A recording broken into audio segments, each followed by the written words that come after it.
প্রধান উপদেষ্টা বরাবর স্মারকলিপি বা যৌক্তিক দাবির লিখিত কপি জমা দিতে যতই দেরি করবেন 1 থেকে 12তমদের নিয়োগ ততই পিছিয়ে যাবে, ততই অনিশ্চয়তার মধ্যে পড়ে যাবে।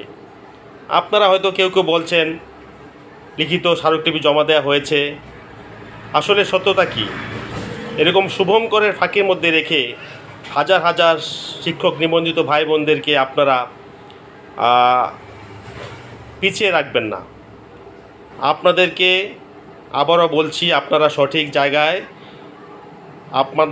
আমাদের দাবি লিখিত আকারে পেশ করুন, স্মারকলিপি দিন। শিক্ষা উপদেষ্টা, প্রধান উপদেষ্টা বরাবর আমাদের চাকরি নিশ্চিত, ইনশাআল্লাহ আমরা চাকরি পাবো, আমরা চাকরি পাওয়ার জন্য যোগ্য। আমরা এতদিন NTRC এর অবহেলার কারণে আমাদের বয়স বৃদ্ধি হয়েছে, আমরা আগেই চাকরি পেতাম।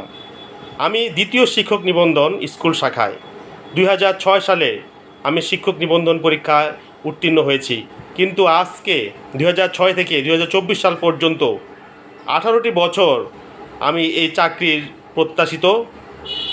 আমি এখনও আশাবাদী, ইনশাআল্লাহ প্রধান উপদেষ্টা, শিক্ষা উপদেষ্টা যারা বর্তমান অন্তর্বর্তীকালীন সরকারের বিভিন্ন দায়িত্বে বা পদে আছেন, আপনারা আমাদের দাবিগুলো, ওনাদের হাতে যদি দাবিগুলো পৌঁছে তাহলে ইনশাআল্লাহ ওনারা আমাদের দাবিগুলোকে পূরণ করবেন, আমি এই আশায় রাখি।